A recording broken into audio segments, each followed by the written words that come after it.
ফেলুরে, আজকে তুই পড়া করে এসছিস? আমার তো পড়া হয়নি রে।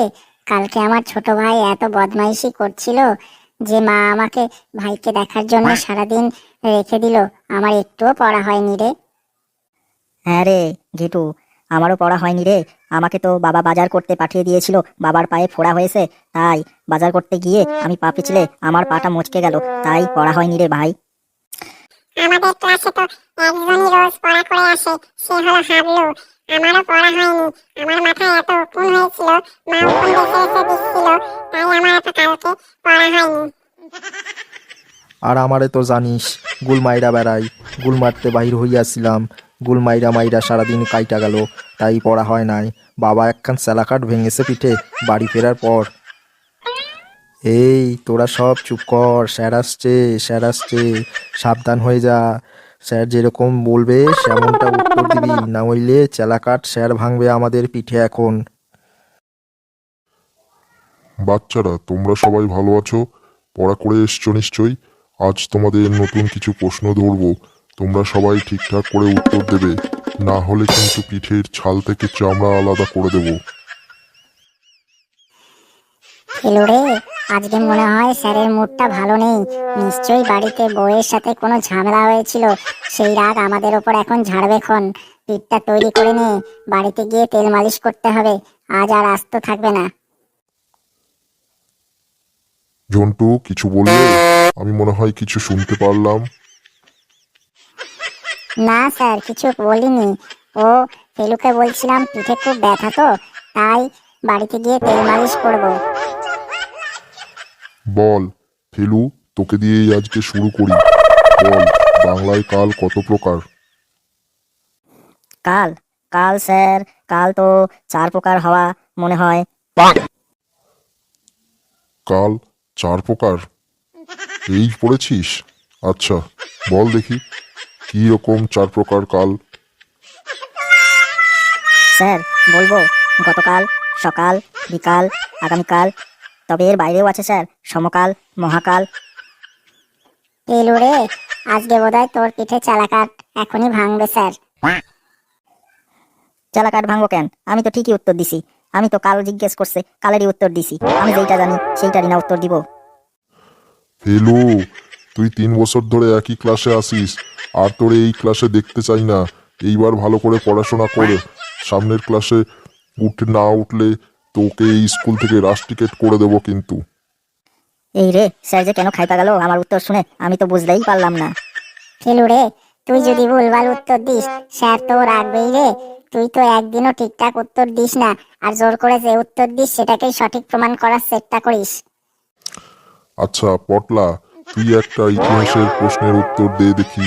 বল, আকবর জন্মেছিল কবে? আকবর? স্যার, এটা তো বইয়ে পড়ি নাই। আকবর কবে জন্মেছিল এটা বইয়ে পড়িসনি মানে?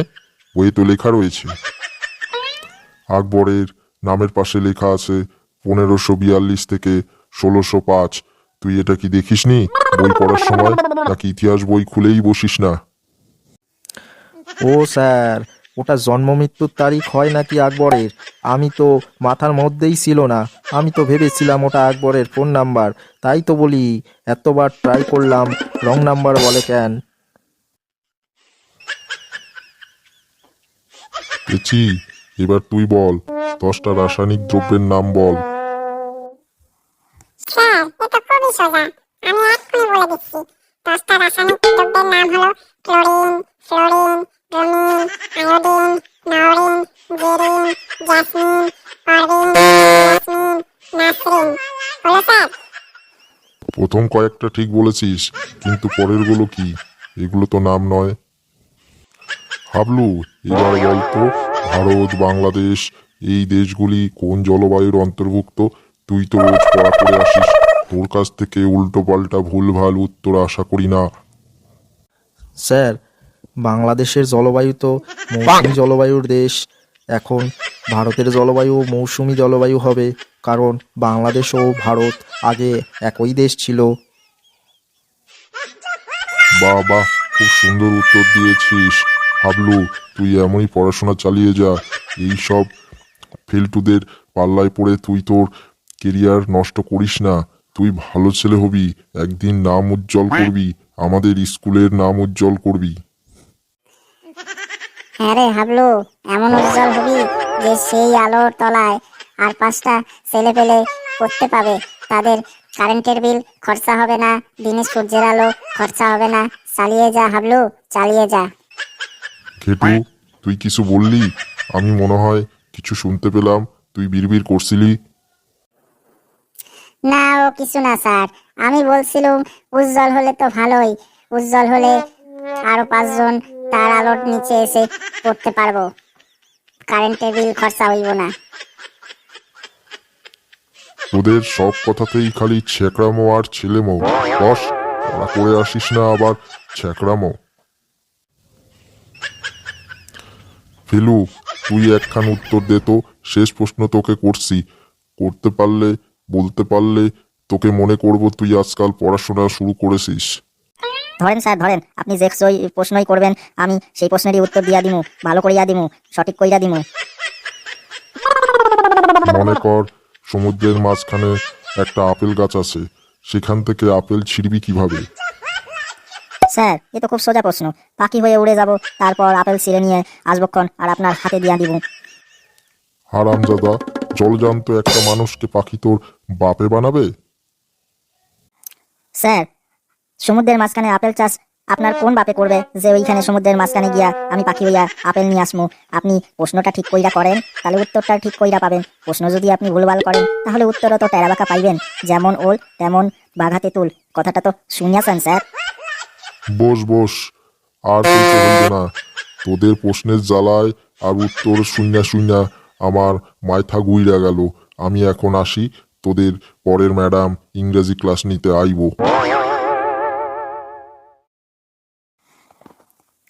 স্যার বোধহয় আমাদের উত্তরে খুশি হয় নাই। স্যার নিজে যদি উল্টাপাল্টা প্রশ্ন করে তাহলে আমরা কেমনে ঠিকঠাক উত্তর দিমু? আমরা তো আর ব্রিলিয়ান্ট স্টুডেন্ট নয়, আমাদের ক্লাসের ব্রিলিয়ান্ট স্টুডেন্ট হলো হাবলু। তোরা খামোকা স্যারকে কেন খেপাচ্ছিস? তোরা ভালো করে পড়া করে আসলেই তো উত্তর দিতে পারবি। এই দেখ, আমি প্রতিদিন পড়া করে আসি, তাই তো আমি প্রতিদিন উত্তর দিতে পারি। নে নে, আর আমাদের হয়ে স্যারের কাছে নালিশ করতে হইব না। নালিশ কইরা কইরা তুই বালিশ ফাটা, যত খুশি ফাটা, আমাদেরকে আমাদের হালে ছেড়ে দে। বন্ধুরা, আমাদের ভিডিওটা কেমন লাগলো? আমাদের এই ভিডিওটা লাইক কইরা চ্যানেলটা সাবস্ক্রাইব কইরা রাখো, তাহলে এমন মজার মজার ভিডিও যখন দিমু তখন তোমরা পাইবা আর দেখে হাসিতে লুটাইয়া পড়বা। এখন আসি, আবার দেখা হবে।